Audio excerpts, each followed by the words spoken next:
Kodi ya kwanza inatoka +234 Nigeria. Bwana the living legend Innocent Idibia aka Two Face aka Two Baba. Yaman sasa hivi ameweka wazi kwamba anaamini kabisa kwa namna ambavyo yeye uelewa wake unamwambia ni kwamba mwanaume mmoja hawezi kuwa na mwanamke mmoja. Yeye namna anavyoamini. Umeelewa? Exactly.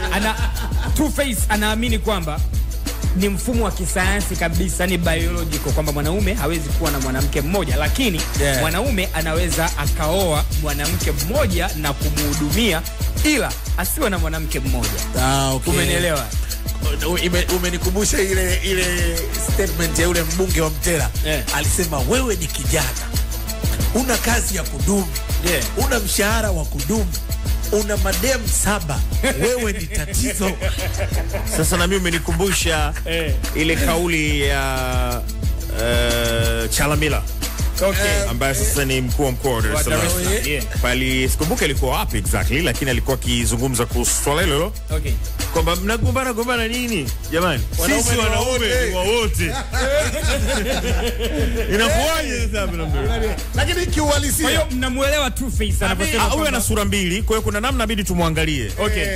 Ila wataalamu wa mambo pia wanasema hakuna mwanaume mwaminifu. Kuna mwanaume mvumilivu.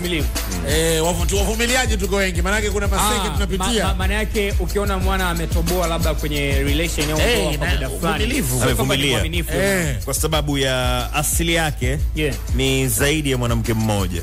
Kwa hiyo Two Face yuko sawa. Yuko sawa. Ila ana sura mbili, tumwangalie vizuri. Okay. Kwa inawezekana sura moja.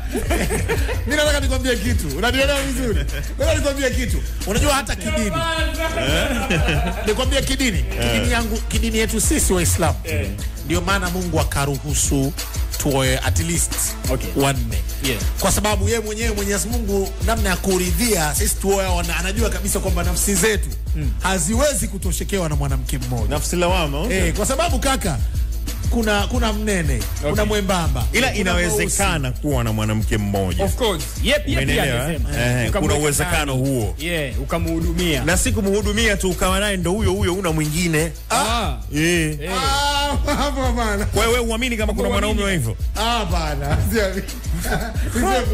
Wewe tunataka uamini. Yaani mimi ninachojua. Wewe kuna mama Muna mwenzie. Bado hujanielewa. Nieleweshe sasa. Tulia. Ukweli wa wazi, nakueleka wazi. Yaani kisystem wewe.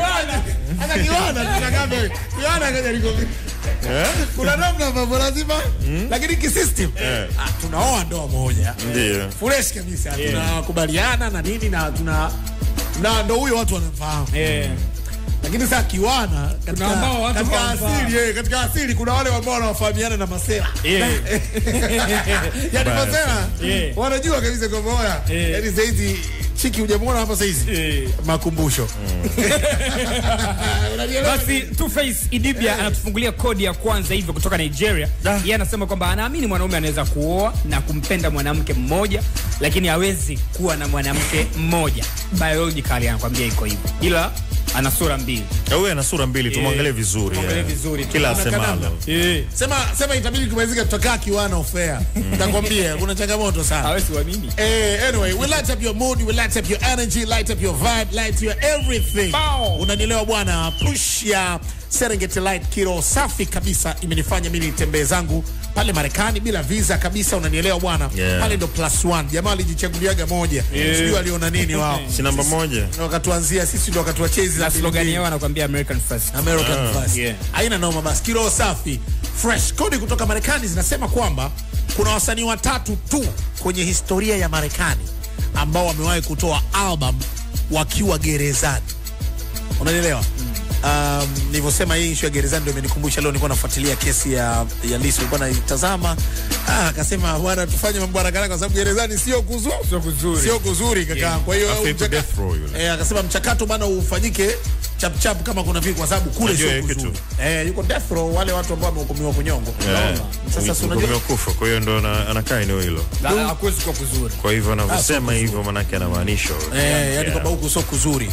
Umeelewa vizuri na jinsi ambavyo nikitizama hii historia ama hii taarifa ambayo imeelezwa hapa na kutoka Marekani ni kwamba mtu yuko gerezani lakini anapata wasaa kurekodi, wasaa kuandika mistari bana, sio joke babu, sio kitu kidogo, sio mchezo hata kidogo. Sasa nisikilize, twende sawa, wakati huo unapasha kidogo na Serengeti Light. Nimekupa kwamba ni historia ya watu watatu tu wameandika, wametoa album zao wakiwa gerezani, na album zenyewe zikafika namba kubwa kwenye charts kubwa kama Billboard Music Awards. Nielewa vizuri?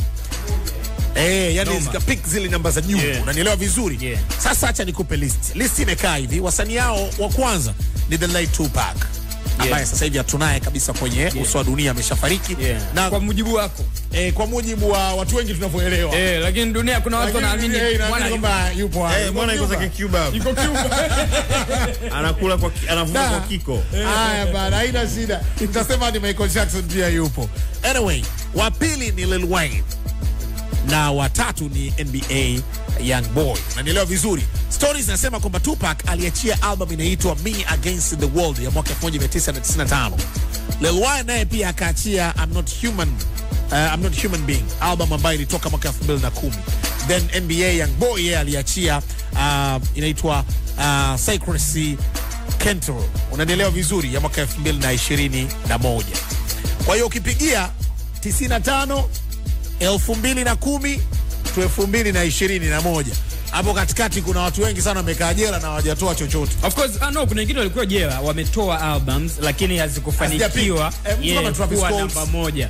Unanielewa bwana? Nani? Tory Lanez ametoa album Jiskati, imefanya vizuri lakini haijafika namba moja. Exactly. Kuna mwingine tena nani? Alitoa album akiwa gerezani. No, Young Thug akitoa wakati mnajiuliza nani, mimi nayo code nyingine tena kutoka hapa nyumbani +255 Tanzania. Na by the way, code nyingine kutoka Tanzania ni kwamba Deputy CEO wa Crown Media Salim Kikeke amejitoa Moshi vijijini, amejitosa huko mzee. Noma. Ulikuwa unasemaje Travel? Nilikuwa nasema Deputy, watu walikuwa Deputy ni nani? Chake ni kipi?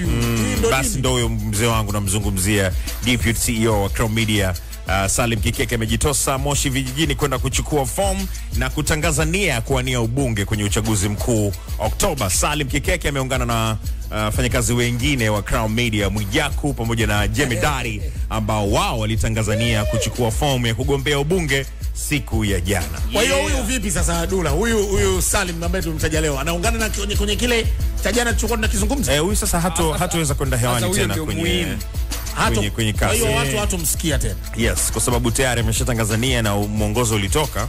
Kwa hivyo anatakiwa chagua moja. Na kubwa zaidi kwa Kikeke, yeye anadili na current affairs. Ndio. Kwa hiyo ana opt hiyo mambo amemfanyia mwanasiasa huyu leo, kesho yule, alafu wote wana interest sawa. Inakuaje? Umeelewa? Au minyama itakuwa mingi sana. Utanisaisha Ambua. Kwa sababu ulikuwa kule rais wa Bongo Flava kwa muda mrefu sana, unajua hizo story. Nasikia pia Alikiba amewahi kuwa na manager ambaye alikuwepo na wadhifa au ameajiriwa sehemu ambayo inahudumia wasanii wengi. Umenielewa? In terms of tuzo na kupewa airtime na vitu kama hivyo. Kwa baada ya kuanza kumsimamia Alikiba, alibidi step out kule ambako anasimamia wasanii wengine pia ili abaki na Alikiba. Kuna story imezisikia kama hivi. Manager Alikiba? Kwenye historia yake ya muziki ni kwamba alikuwa na manager ambaye alikuwa ni mfanyakazi wa sehemu ambayo unatoa tuzo, ni station ya TV kubwa. Umesikia hizo story? Sidhani, sina kumbukumbu hizo, lakini managers ambao wanafahamika utazungumza 7. Jilava. 7 yeye amehudumu sana kwenye maeneo kama hayo. Na hivi juzi tu ameshiriki kwenye Trace Awards, lakini ameshiriki vile vile kwenye tuzo za muziki Tanzania. Na maeneo kama hayo ndio. Nadhani story kama hiyo nasikia ilibidi step out baada ya kuwa anafanya na Alikiba kwenye zile cabinets za kutoa maamuzi msanii gani. Inawezekana kwa sababu hiyo interest. Kutengeneza ule wanasema usawa ule. Kwa sababu msanii wangu huyu hapa aingie. You see? Kwa hivyo ni mambo tu ya kawaida hayo. Crown Media. Hapa ni nyumbani.